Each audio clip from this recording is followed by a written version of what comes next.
पर्व के अवसर पर सिंहस्थ में गोदावरी में विधि पूर्वक स्नान तथा त्रयंबक का दर्शन करता है, उसे समस्त तीर्थों के स्नान तथा समस्त देवताओं की आराधना एवं दर्शन का पुण्य फल प्राप्त होता है।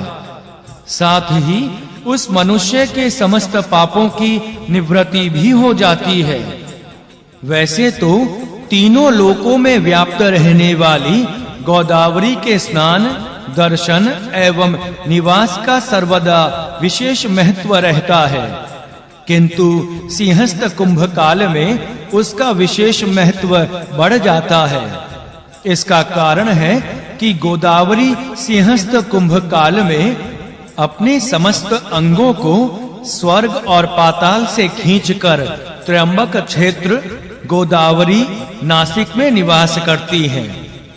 गोदावरी स्थित गौतमी गंगा के किनारे से चारों ओर 10-10 योजन के अंतर में जो मनुष्य जन्म ग्रहण करता है, उसका पितरों सहित उद्धार हो जाता है।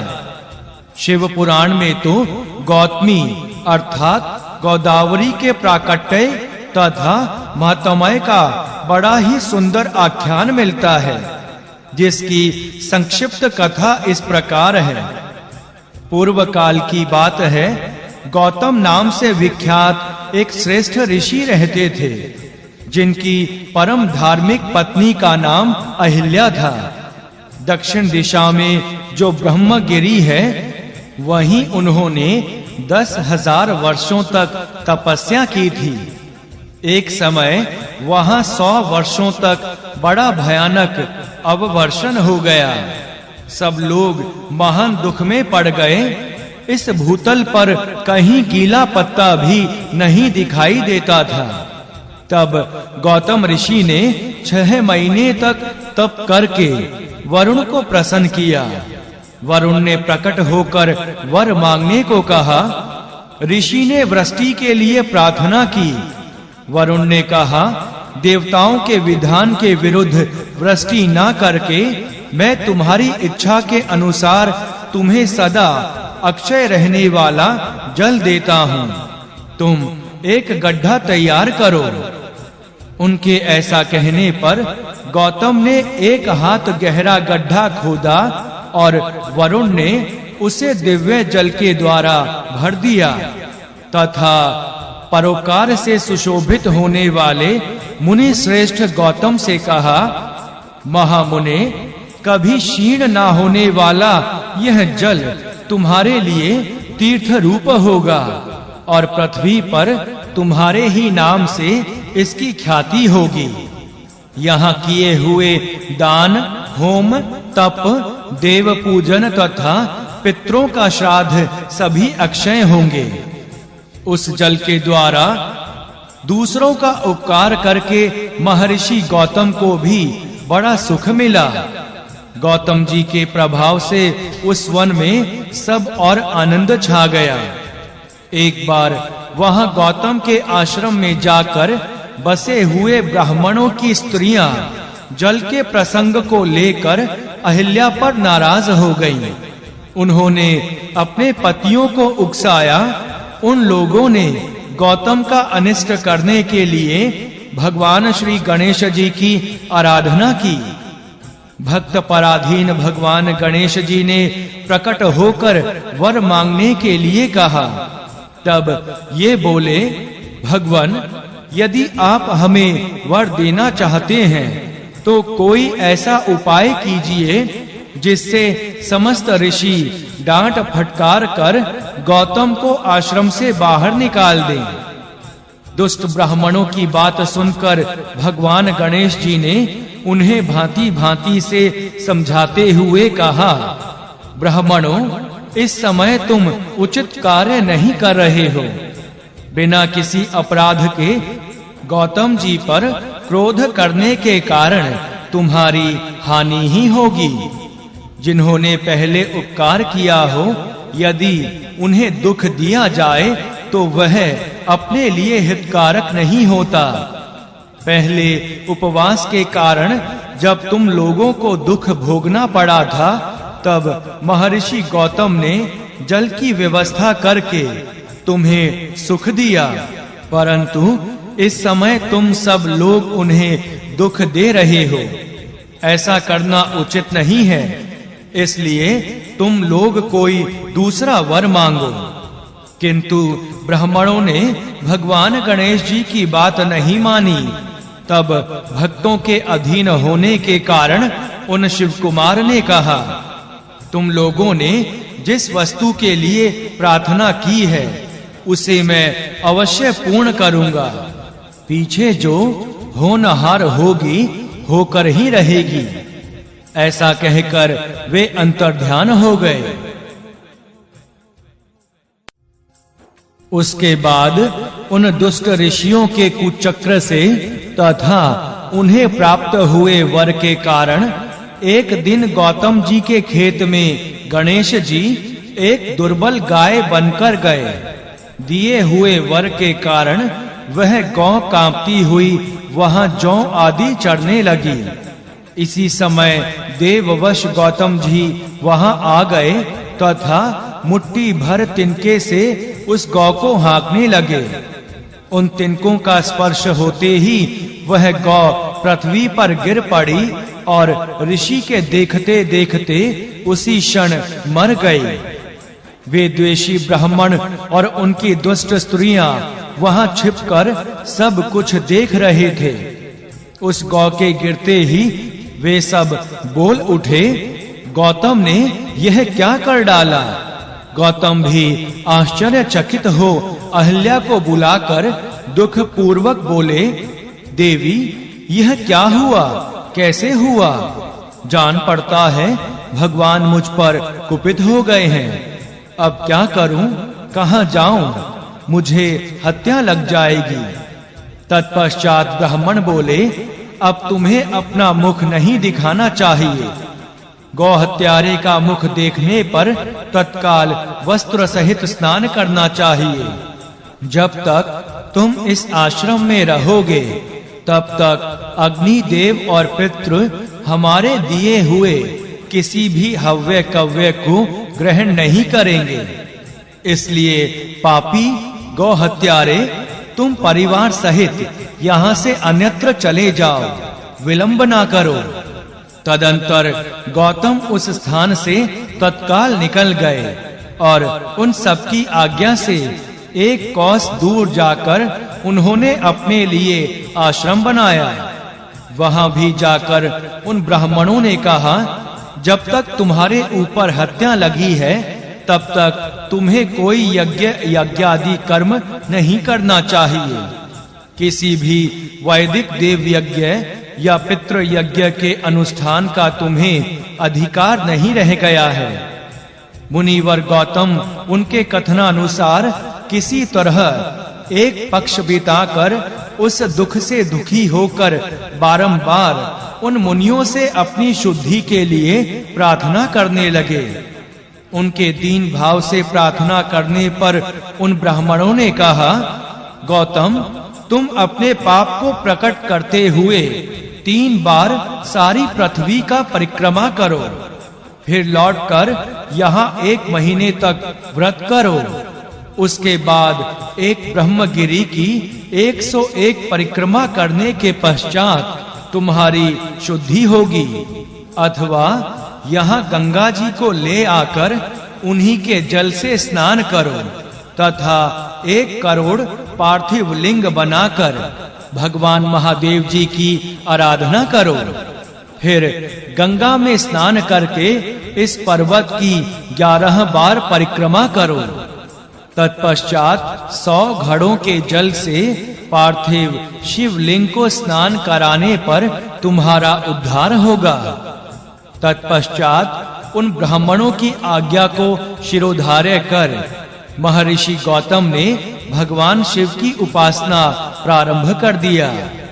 पत्नी सहित गौतम ऋषि की आराधना से संतुष्ट हुए भगवान शिव वहां शिवा और प्रमथ गणों के साथ प्रकट होकर बोले, महामुने मैं तुम्हारी उत्तम भक्ति से बहुत प्रसन्न हूँ।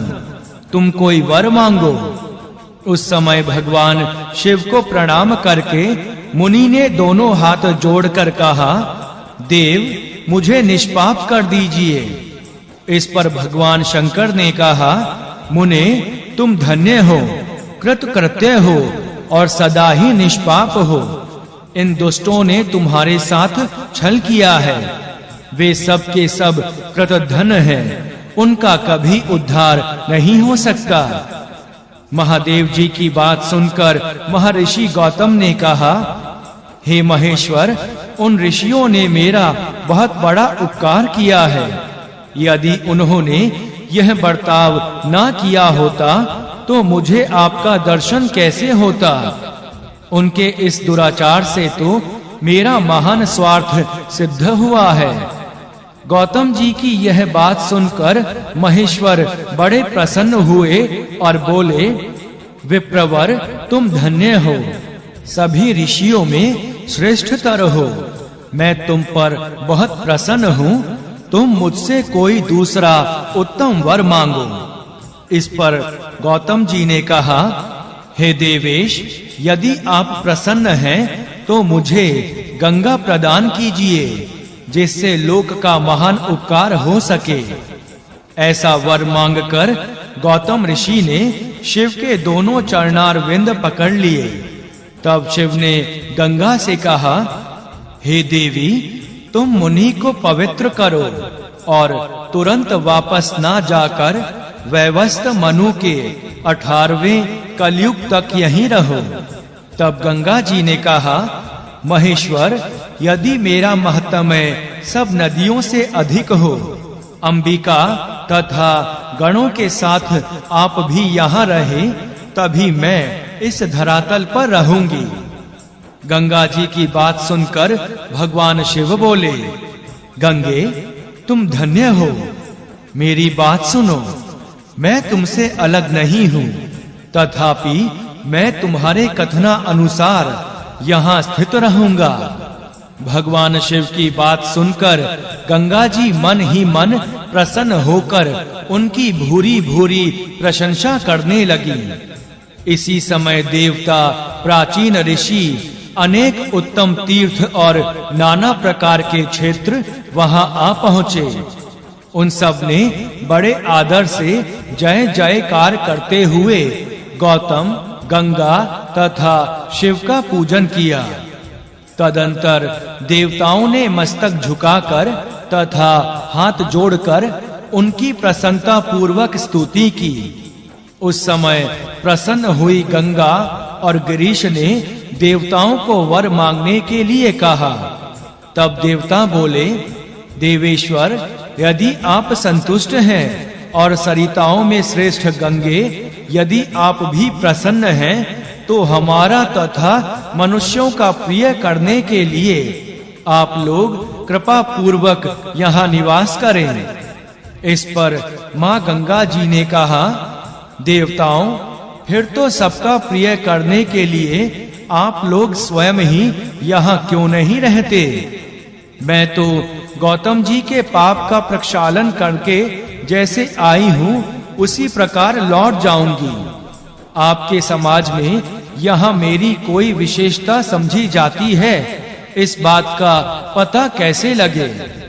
यदि आप यहाँ मेरी विशेषता सिद्ध कर सकें तो मैं अवश्य यहाँ रहूंगी, इसमें संशय नहीं है। माँ गंगा जी की बात सुनकर सब देवताओं ने कहा, सरिताओं में श्रेष्ठ गंगे, सबके परम सुहद बृहस्पति जी जब जब सिंह राशि पर स्थित होंगे, तब तब हम सब लोग यहाँ आया करेंगे, इसमें संशय नहीं है।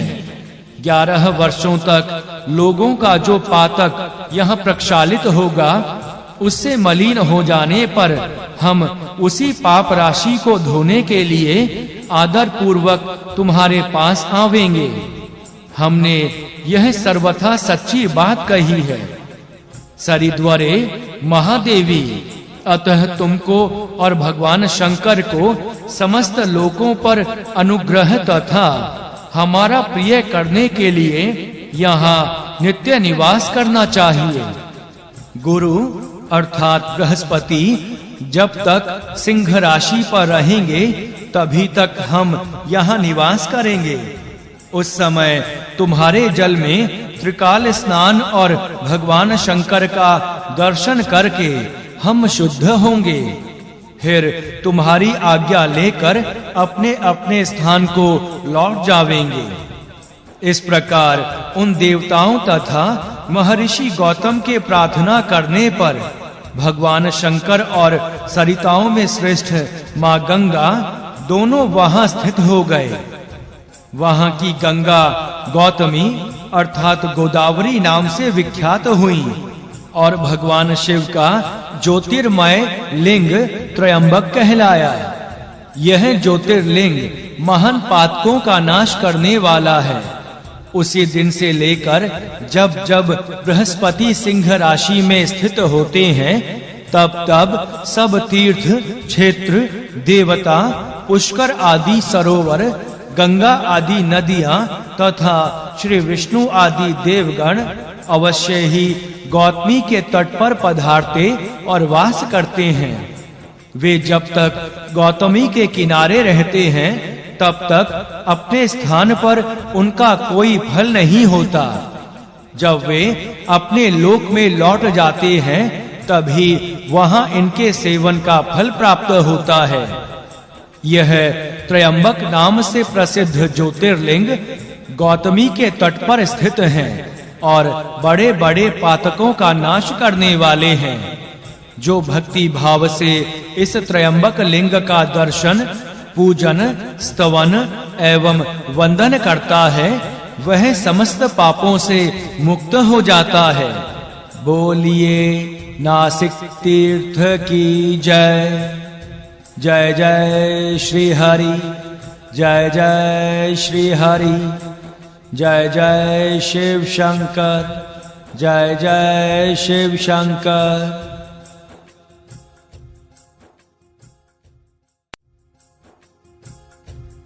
अमृत संदेश। अमृत कुंभ पर्व मनुष्य के जीवन में कई प्रकार से अमृतत्व का संचार करता है।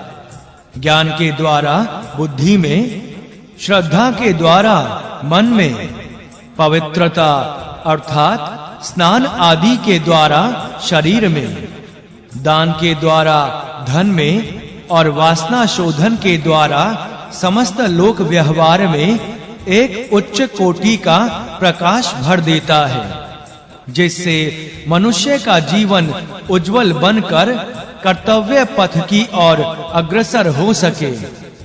इस प्रकार यह विराट आयोजन अंतः शुद्धि की दृष्टि से, आध्यात्मिक देव प्रसाद की दृष्टि से, आधिदैविक एवं लोक चरित्र में पवित्रता का संचार करने के कारण आधि भौतिक शुद्धि का हेतु है।